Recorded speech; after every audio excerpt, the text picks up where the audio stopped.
Instruction po sa taas, Your Honor, ng aking head of agency na kung ma-encash ko po ang cheque, i-release ko po kay Sir La Chica, kinsa iyang gi-designate nga special officer po, a security officer po sa Office of the Vice President na siya order, Your Honor. Nagutos po sa akin na i-release ang pera na 125M sa security officer na si Colonel La Chica ay si Ma'am Sara Duterte. Pilipinas, maulang araw po Luzon, Visayas at Mindanao. Napakalaki po ng revelasyon na nangyayari ngayon sa pagpapatuloy ng impeachment trial ni Sara Duterte dyan po sa Senado. Naku po, nagkabulgaran na, ikinanta na ni Special Disbursing Officer Gina Acosta na si Sara Duterte ang nag-utos sa kanya. Again, si Sara Duterte ang nag-utos sa kanya, i-encash nyo yung pera na yan, at once na na-encash nyo na yung 125 million pesos na yan, isang transaction lang to ha, tawagan mo si Colonel La Chica, ibigay mo sa kanya yung pera. Aray mo. Tapos, sa mga DDS influencers, sa mga DDS na defenders, sasabihin ninyo, walang accountability si Sara Duterte dyan.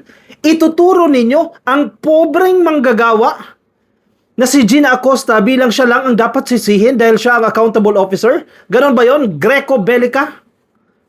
Yan ang pinapalabas mo sa mga post mo eh. Walang kinalaman si Sara Duterte dyan, hindi siya ang humawak ng pera dyan, kundi si Gina Acosta. In fact, on paper, siya ang disbursement officer. So, dapat siya ang managot niyan. O, ano ngayon ang narrative ninyo? Si Gina Acosta mismo nagsabi, tao ni Sara Duterte, and I think until now, nandiyan pa rin yan sa Office of the Vice President.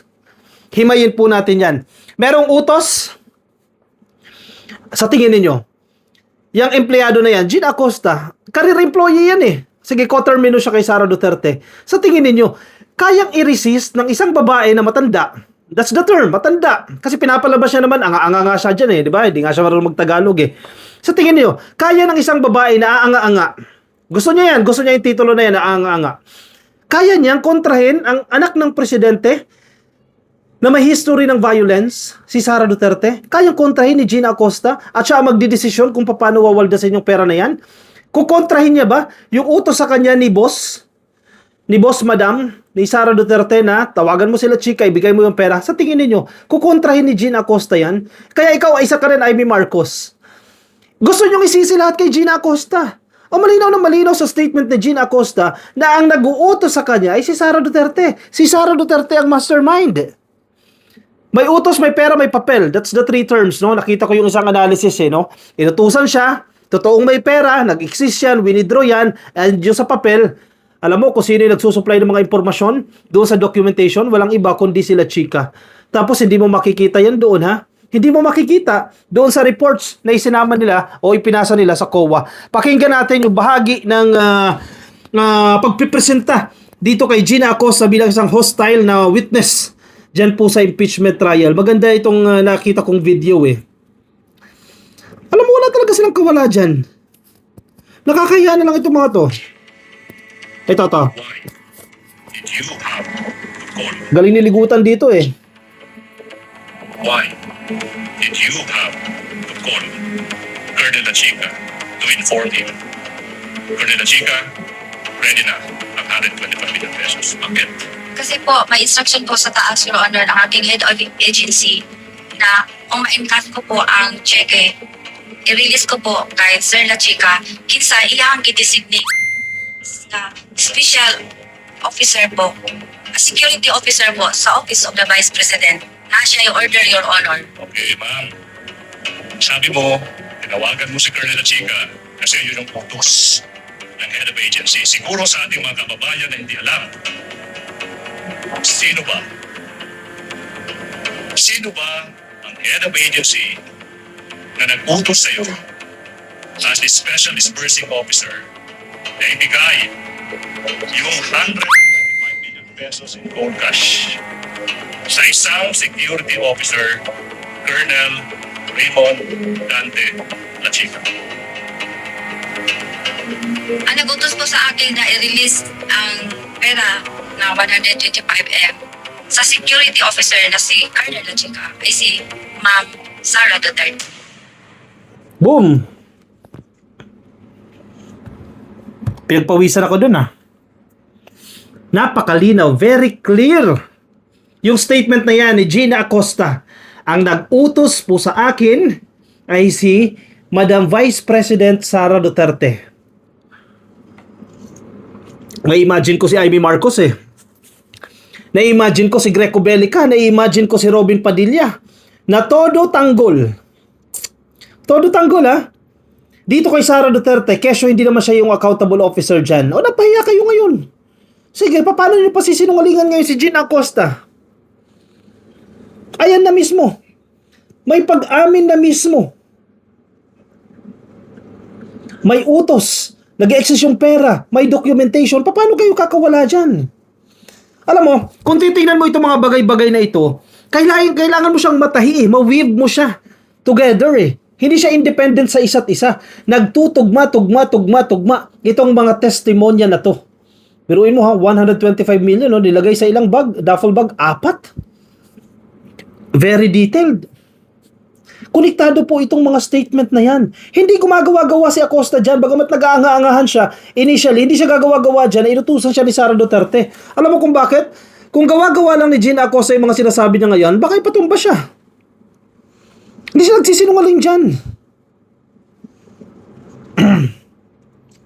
Okay, linawin natin. May nag-utos. Sino ang nag-utos? Sige, review tayo. Nag-utos si Sara Duterte. Sino ang nakatanggap ng pera? Sige, ginamit lang si Gina Acosta para ma-encash yan dahil siya ang officially, siya on papers, ang Special Disbursement Officer. Siya ang nag-withdraw.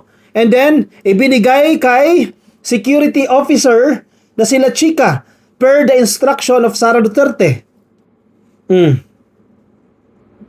Konektado lahat-lahat yan.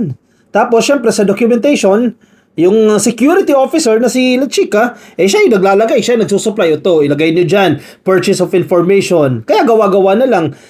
Even si Gina Acosta, hindi niya nga alam kung paano winaldas yung 125 million pesos niya. Pero for sure, alam niya na ginamit sa illegal yan.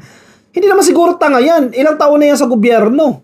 Diba? Ang taas ng posisyon yan. Salary grade 24 po siya. Mataas ang pay grade niya. Ang average, ang basic pay na nakita ko, 98,000 plus the benefits. More or less, ang take home niyan 90 or 85 yung take home niyan. But the allowances, aabot po yan ng 130 pesos a month. Tapos aanga-anga, hindi pwede. Hindi mo pwede sabihin na aanga-anga yan. Kung mag-anga-angahan man yan, sinasadya niya, pero hindi tanga yan. Nagtatanga-tangahan lang. Magkaiba pong bagay yan, ha? Salary grade 24 po siya. Mataas ang pay grade niya. Walang kawala si Sara Duterte dyan. Pinatunayan niya na pinag-encash siya ng 125 million pesos.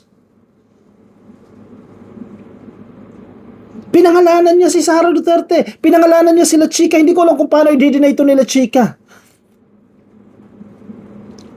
Definitely, hindi niya ma-i-deny yan. Dahil sila magkakasama dyan. Inilagay itong 125 sa duffel bag o travel bags. Dinala sa extension office. Very detailed po ito. In-inform sila Chika na ready na yung pera. Ganyan lang kabilis O ready na sir yung pera ha. I-turn it over sa kanya. Paulit-ulit ba? Yan ang katotohanan na hirap tanggapin ang mga DDS. Totoo po yan. Totoong-totoo na nangyari na winaldas ang kaban ng bayan.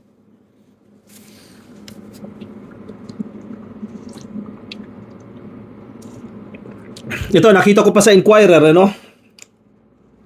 almost the same lang pala doon sa video na plinay ko sa inyo, Hindi ko alam kung paano pa ito yung pagtatanggol nila Panelo. Si Panelo, solid DDS yan Salvador Panelo, Kasi nung nadjadyan tayo sa Senado, nakakausap natin, parang iba talaga yung interpretasyon nila sa mga nangyayari. Iba talaga yung mga napapanood nila. Hindi ko alam kung ano yun, bakit ganun, bakit iba. Iba sa nakikita natin. Si Robin Padilla, hero para sa kanila. Si Robin Padilla, napakahusay magtanong. Ganyan yung datingan ni Robin Padilla sa kanila. Si Sara Duterte, walang ginawang kasalanan. Ano ba yun? Ano yung nakikita ninyo? Na hindi namin nakikita. Yan ang ebidensya, Napakarami ng ebidensya. Nagsusumigaw yung ebidensya. May problema sa pagwawaldas ng salapi sa kaban ng bayan sa confidential funds. May record sa COA. COA na mismo nagsabi. May notice of disallowance, pinapasauli yung pera. May record sa Land Bank of the Philippines. Ang NBI nagsasabi, dinoktor lang yung mga acknowledgement receipts. Napakaraming nagsusumigaw na ebidensya. Tapos, todo tanggol ka pa rin kay Sara. Uy, naku po, magising naman po kayo. Ayan na oh, nagsisiamin na yung mga yan. Hindi ko alam sa ibang mga DDS, hanggang ngayon, hindi nyo pa rin matanggap. Anyway, karakter na nila yan eh. Sabi nga nila, kapag naging DDS ka, nagiging ikaw ay 80-80 daw. Di atila lang, baka, no? I-komento po ang inyong opinion, reaksyon dyan sa comment section para mabasa po ng iba nating mga ka-coffee nasa Facebook. Baka di pa po kayo naka-like and follow, please like and follow. Yung mga nasa YouTube, of course, subscribe po kayo. TikTok, subscribe po kayo. And I will see you in my next video. Paalam po.